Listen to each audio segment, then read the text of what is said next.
400 elite alien cadets watched the galaxy's deadliest war beast do something it had never done in its entire existence. It bowed to the smallest human in the arena. The terrifying part wasn't that it refused to attack her. The terrifying part was that it looked relieved to finally stop fighting. Let me tell you something about war beasts. Since apparently nobody in this galaxy bothers to read the manual before they sign up to die in an arena. A war beast does not care about your rank. It does not care about your bloodline, your medals, or the fact that your father commanded an entire fleet before you were even hatched. A war beast cares about exactly one thing, and that is whether you taste like victory or whether you taste like lunch. My name is Tovrik Essen, and I am, unfortunately, the training officer responsible for keeping cadets alive long enough to become soldiers. Some days I do that job well, other days I stand at the edge of an arena watching some overconfident child get thrown across the sand like a rag doll, and I think to myself, well, there goes another one. Guess I will be filling out paperwork tonight instead of sleeping. This particular story, though, this one is different. This one, I still do not fully understand, and I have been doing this job for longer than some species have existed. So sit down, get comfortable, and let me walk you through the day a creature bred for nothing but violence looked at a human woman and decided that kneeling was somehow the better option. Our facility sits on the edge of a moon nobody would ever visit for fun.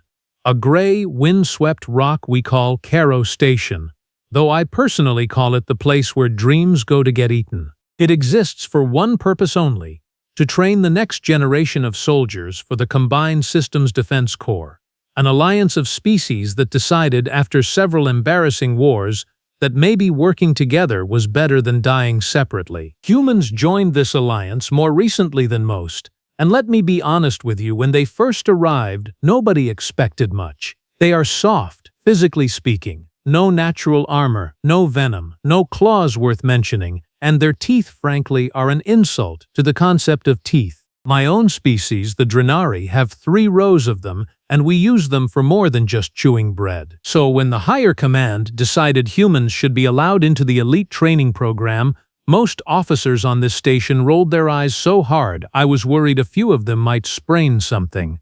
I was one of those officers. I will not pretend otherwise. I looked at the human cadets lining up on their first day, all nervous smiles and stiff postures, and I thought, this is going to be a very short program for most of you. At the center of this entire program stands one test, the final test, the one that separates soldiers from statistics. We call it the kneeling trial, though the name is somewhat misleading since nothing about it involves anyone actually kneeling, at least not on purpose. Every cadet, regardless of species, regardless of rank, regardless of how many medals their ancestors won, must face our war beast alone, in the arena, with no weapons, no allies, and no way out except through. That beast has a name, though most cadets prefer less polite words for it right before they lose consciousness. We call it Kraloon. Kraloon is, and I say this with the professional respect one predator gives another, an absolute nightmare wrapped in fur and muscle. It stands taller than most soldiers, built low and wide like something designed by a committee obsessed with maximum damage output. Its claws could open a bulkhead door like a piece of wet paper, and its jaw, well, let us just say I have seen it bite through training armor as if the armor had personally insulted its mother. Kraloon was bred generations ago by a now-defunct weapons division, engineered from 3 separate apex predator species, stitched together with technology nobody likes to talk about anymore. The program that created it got shut down for reasons involving several dead scientists and one very expensive lawsuit. But Kraloon survived, because Kraloon always survives. It has outlived every commanding officer who ever tried to control it, outlived every cadet who ever tried to defeat it, and outlived, frankly, my own patience on more than one occasion. Here is the twist, though. The part that makes this whole trial interesting instead of just cruel. Kraloon does not actually want to kill anyone.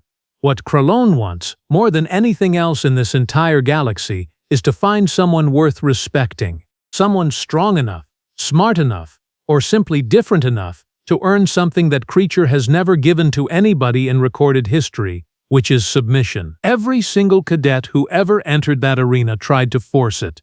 They came in swinging, shouting, trying to prove dominance through strength, through aggression, through sheer stubborn will, and every single one of them ended up flat on their back, staring up at the ceiling, wondering where exactly their life choices went wrong. I have watched this happen more times than I care to count. I have watched proud warriors from species that conquered entire star systems get humbled by 400 kilograms of genetically modified muscle in under 30 seconds. I have watched cadets cry. I have watched cadets beg. On one memorable occasion, I watched a particularly confident Cressian officer attempt to negotiate with the beast, actual verbal negotiation, as if Krallen cared even slightly about diplomatic immunity. It did not go well for him. It never goes well for anyone. Which brings us, finally, to the day everything changed.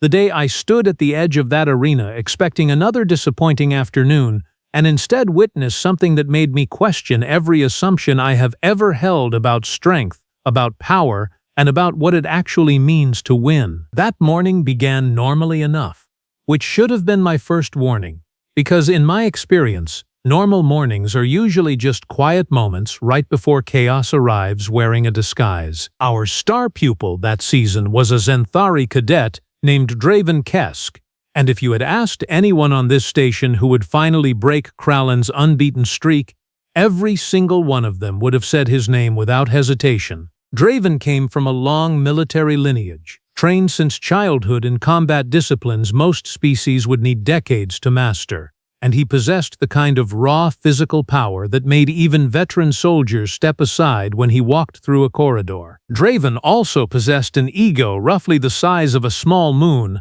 but I suppose that comes standard with talent like his. I remember standing beside General Orinth Vale, our station commander, watching Draven prepare for his trial.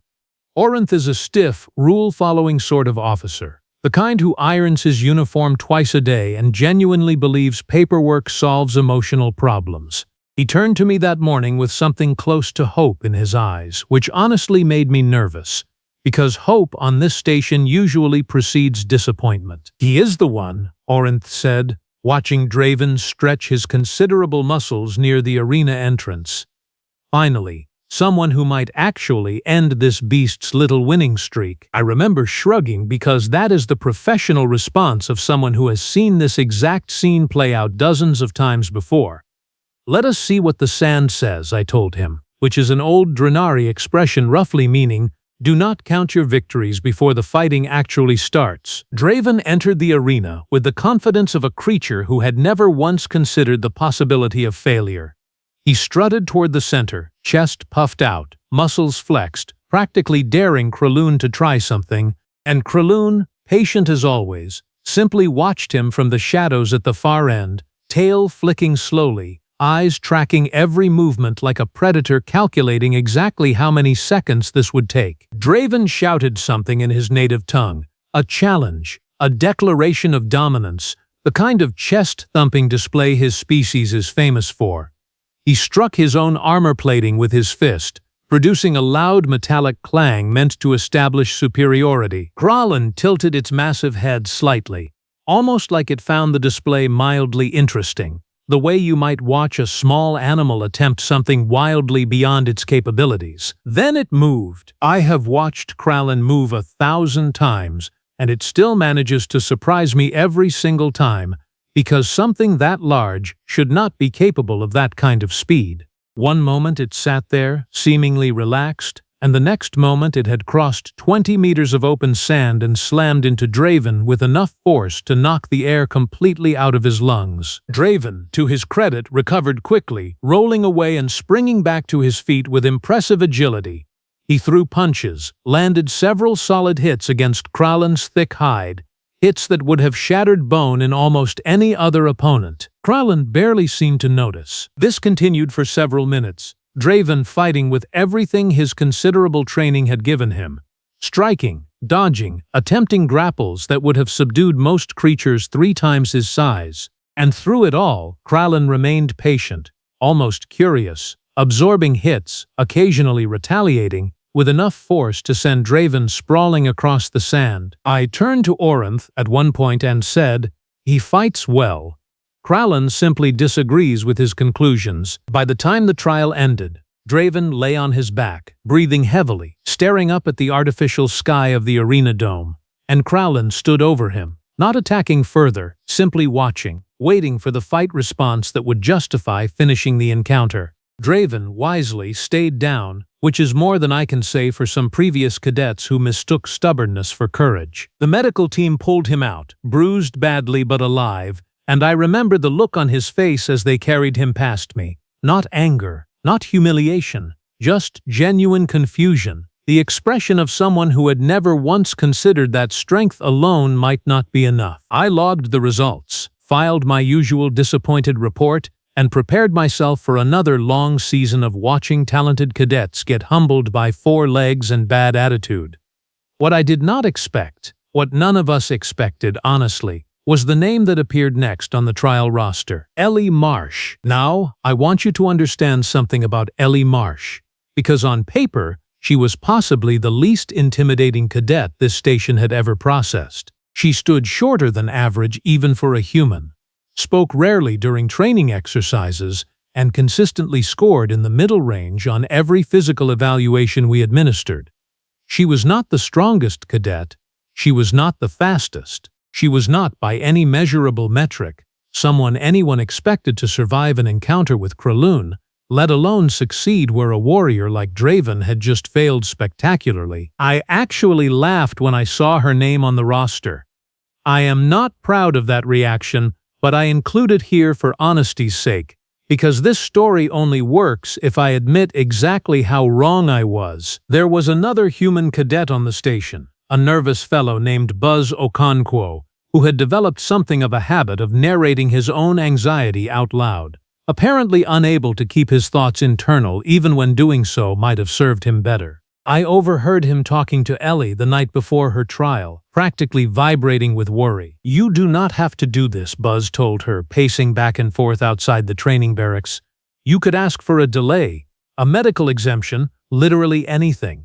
That thing just put Draven in the medical bay, and Draven could probably bench press a shuttlecraft." Ellie, from what I understand, simply nodded and continued cleaning her equipment, calm in a way that honestly unsettled several observers, myself included. "I am not going to fight it," Ellie apparently told him, which struck everyone who heard about it as either the wisest statement ever made on this station or the most naive. I placed a small wager with one of my fellow officers that night, betting that Ellie would last less than 1 full minute in the arena. I wanted on record that I lost that bet, and I wanted on record that losing it remains one of the more educational experiences of my long career. The morning of her trial, the observation gallery filled up faster than I had ever seen it fill before. Word travels fast on a station this size, and after watching Kralun demolish our best candidate, everyone wanted to witness what would happen to someone considered, unfairly perhaps, one of our weakest. General Orinth Vale stood beside me again, arms crossed, his expression unreadable.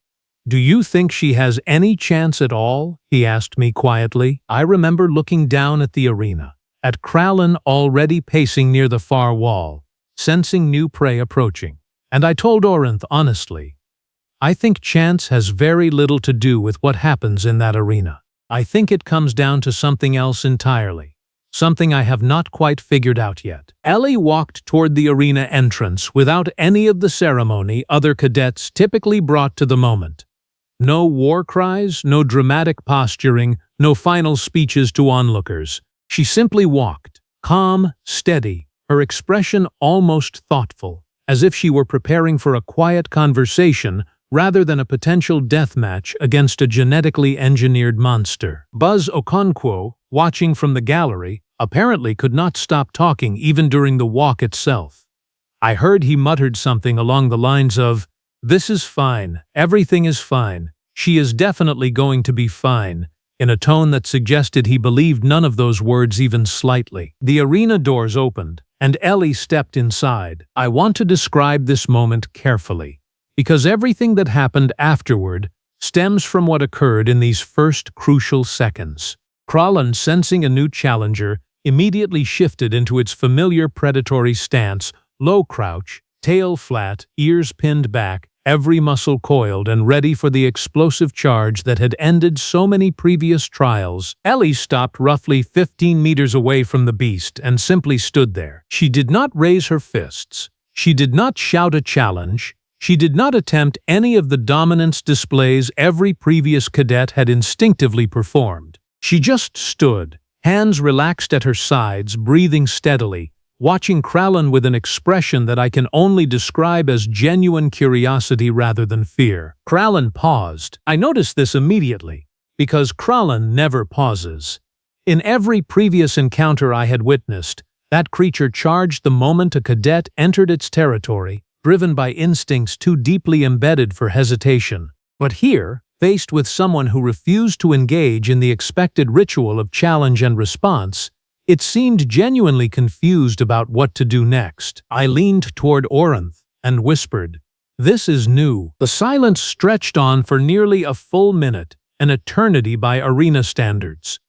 Krallen circled slowly, testing, probing, waiting for some sign of aggression or fear it could respond to. Ellie turned with it, always facing the beast directly, never breaking eye contact, but also never advancing, never retreating, never doing anything that could be interpreted as either challenge or submission. Then Krallen charged. I braced myself, expecting the same outcome I had witnessed countless times before, expecting Ellie to be thrown across the sand like every cadet before her.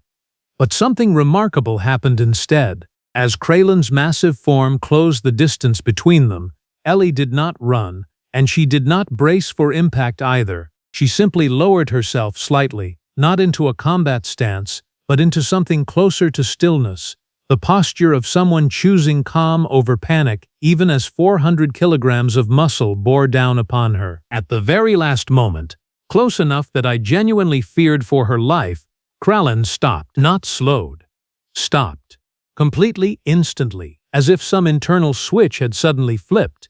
The creature stood there, towering over Ellie, close enough that its breath must have washed over her, and yet it made no further move to attack. The gallery fell into stunned silence.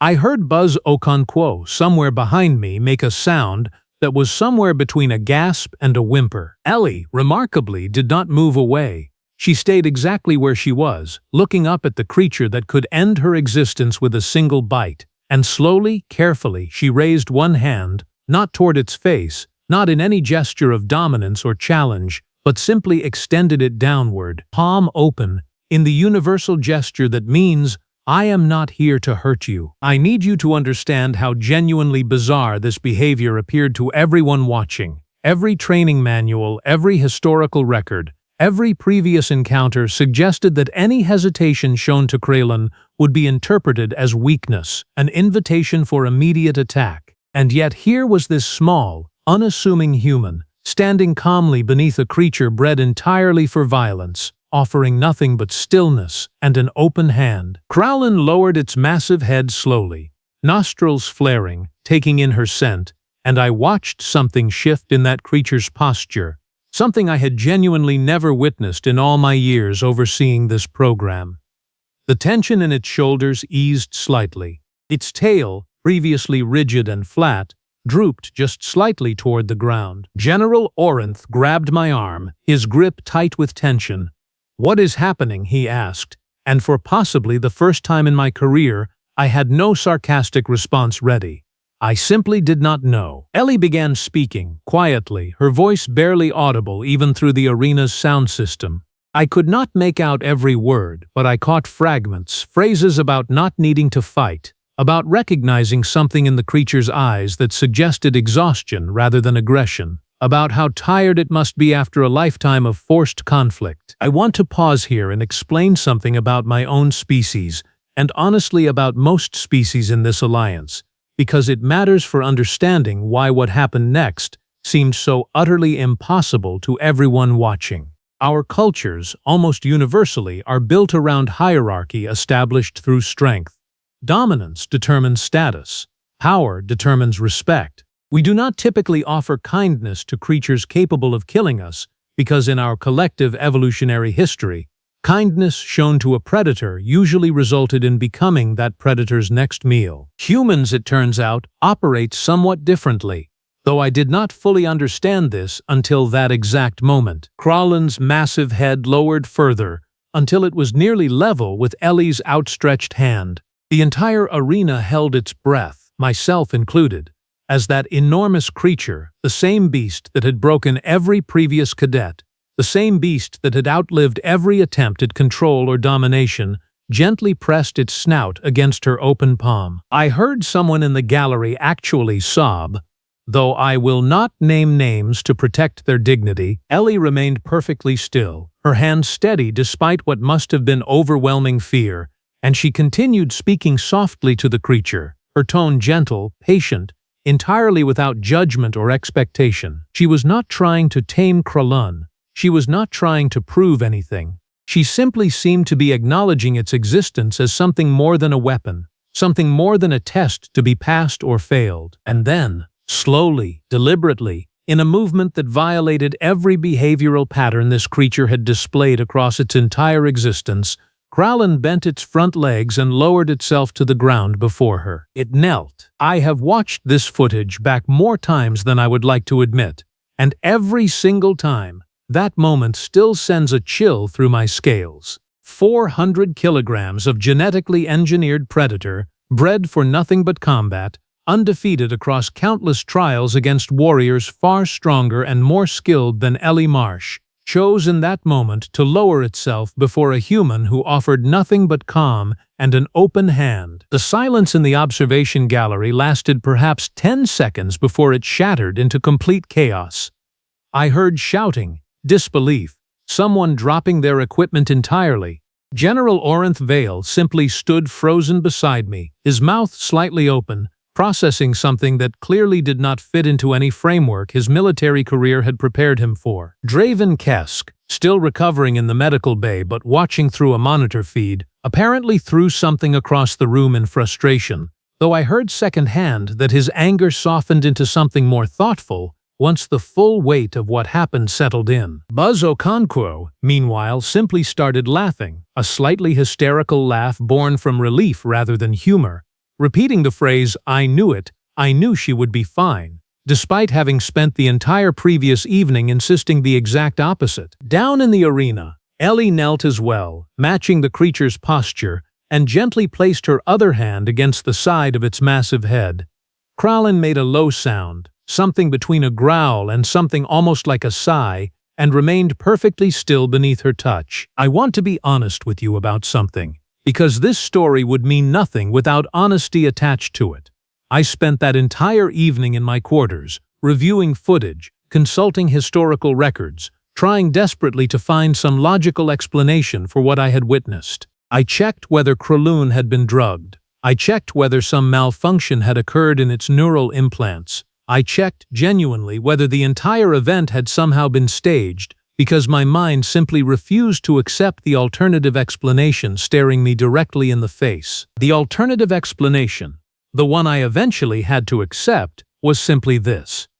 Kralun had spent its entire existence being challenged, dominated, fought against, treated purely as an obstacle or a weapon by every single species it ever encountered. Every cadet who entered that arena before Ellie approached it with aggression, with fear disguised as bravado, with the assumption that strength alone would earn respect.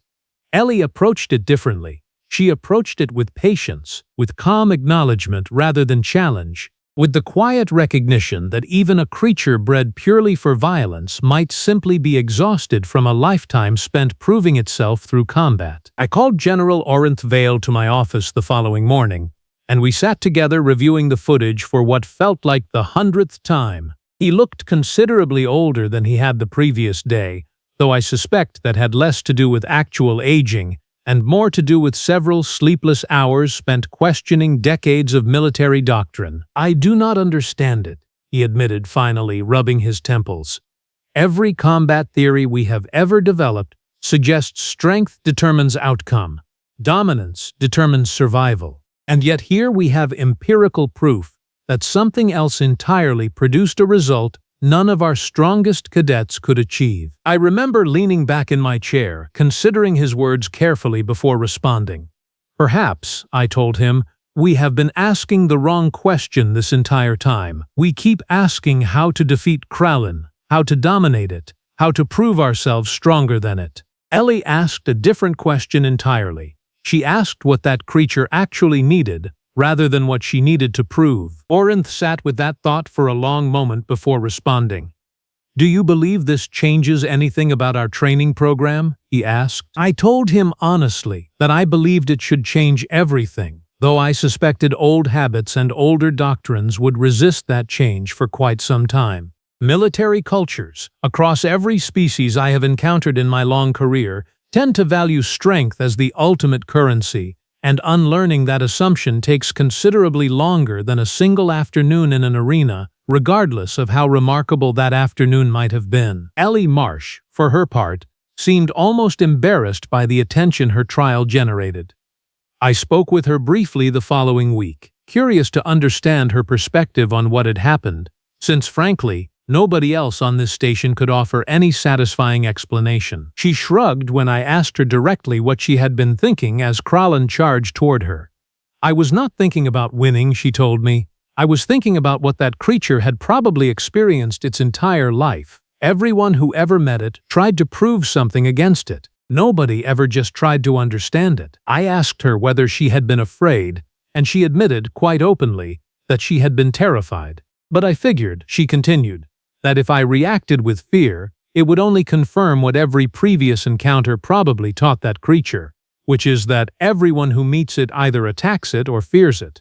I wanted to see what would happen if I did neither." I sat with that answer for a long time after our conversation ended, turning it over in my mind the way one might examine an unusual artifact discovered on an old battlefield. My own species has fought wars for longer than human civilization has existed, and across all that history, we have refined violence into something approaching art. And yet here was a simple, quiet observation from a cadet nobody expected much from. An observation that somehow accomplished what generations of warriors, myself included, had never managed to achieve. Draven Kesk eventually recovered fully from his injuries, and I want to give him credit, because his response to the entire situation revealed considerably more character than his initial arrogance suggested. He sought out Ellie personally once he returned to active duty, and from what I understand, their conversation lasted several hours, covering everything from combat philosophy to the nature of respect itself. I asked him afterward whether he felt humiliated by what had transpired, given that his own considerable strength had failed where her calm patience succeeded. He considered the question seriously before answering, which itself represented significant growth from the cadet who had strutted so confidently into that arena weeks earlier. "I feel like I learned something important," he told me. "My entire life, I measured worth through strength, through dominance, through proving myself superior to whatever challenge stood before me. Ellie proved that sometimes the greatest strength lies in choosing not to fight at all." Kralin, meanwhile, underwent changes that our behavioral specialists still struggle to fully explain. The creature that had spent its entire existence in isolated aggression began showing behaviors nobody had ever documented. Moments of calm, apparent curiosity toward its handlers, rather than pure hostility, even occasional gentleness that seemed impossible given its genetic engineering and violent history. It requested, in whatever manner a creature like that can request anything, Ellie's continued presence during training sessions. She began visiting regularly, not to train it further, not to test it again, but simply to sit with it, to offer the same calm acknowledgement that had earned its respect in the first place. I watched several of these sessions myself, and I confess, they remain among the most peculiar things I have witnessed in my long career. Watching a creature capable of unimaginable violence rest peacefully beside a woman who never once tried to dominate it. The kneeling trial itself underwent significant revision following these events.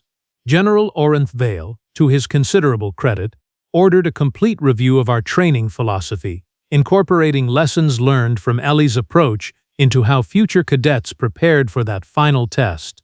We began teaching patience alongside combat skill, calm alongside aggression, The recognition that not every challenge requires domination to overcome, I will admit. This shift did not come easily for many officers on this station, myself included. Generations of military doctrine do not simply dissolve because one cadet demonstrated an alternative approach, however remarkable that demonstration proved to be. But slowly, gradually, I watched attitudes shift across our training programs, watched cadets from various species begin incorporating elements of what Ellie had shown us that day. Buzz Okonkwo, incidentally, faced his own trial several weeks later. And while his encounter with Kralin proved considerably less dramatic than Ellie's, I noted with some amusement that he approached the arena with far more calm than his earlier anxious rambling had suggested he possessed. He did not achieve the same remarkable kneeling response Ellie had earned, but he passed his trial without serious injury, which, given his previous nervous disposition, represented its own quiet victory. I think about that day often, even now, months later, as I continue my duties training the next generation of cadets who pass through this station. I think about the assumptions I carried for most of my career. Assumptions about strength, about dominance, about what it actually means to earn respect from something capable of overwhelming violence. I think, too, about what that moment revealed regarding humanity itself, a species we initially underestimated, dismissed even, based purely on physical metrics that failed to capture what actually made them formidable. Humans, I have come to understand, possess something considerably more valuable than raw physical power, something our own species, honestly, spent generations failing to fully develop ourselves. They possess the capacity for genuine patience even in the face of overwhelming threat, the willingness to offer understanding rather than immediate aggression, the wisdom, rare across any species I have encountered, to recognize that sometimes the greatest victories come not through defeating an opponent, but through choosing not to view them as an opponent at all. General Orenthvale still runs this station with the same rigid attention to protocol that has always defined his command style, though I notice subtle changes in how he approaches new challenges, a willingness now to consider alternatives beyond the strength-based doctrine that once dominated his thinking entirely. Draven Kesk went on to complete his training successfully, and I understand he now serves with distinction aboard one of our Alliance vessels, carrying with him lessons about strength and respect that his earlier arrogant self would have dismissed entirely. Kralin remains at this facility, though its role has shifted considerably since that remarkable day. It still serves as the final trial for cadets seeking advancement, but its behavior toward those who approach it with genuine calm rather than aggression has softened noticeably, as though that single encounter with Ellie Marsh permanently altered something fundamental about how it engages with the world. And Ellie Marsh herself, quiet, unassuming Ellie Marsh, who nobody expected to survive her trial, let alone succeed where our strongest cadets had failed, continues serving with the same understated competence that first brought her to this station. She rarely discusses that day publicly, seeming almost uncomfortable with the attention it continues to generate.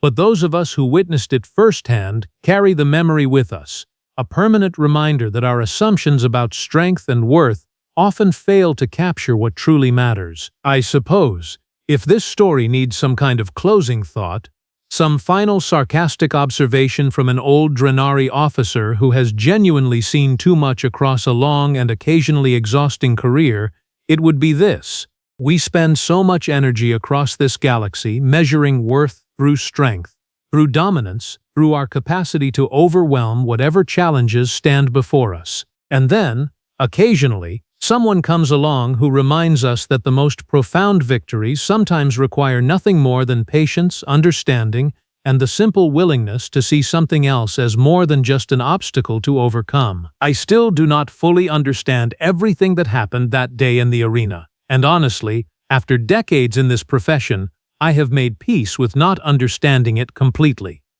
Some things I have come to believe do not require complete explanation to be recognized as genuinely remarkable. What I do understand, what that day taught me beyond any doubt, is this: underestimate humans at your own considerable risk. They may lack the claws, the natural armor, the raw physical power that defines strength across most species in this alliance. But they possess something considerably rarer. Something I watched with my own eyes prove more powerful than 400 kilograms of genetically engineered predator bred for nothing but violence. They possess the wisdom to know that sometimes the strongest thing you can do is simply refuse to fight at all.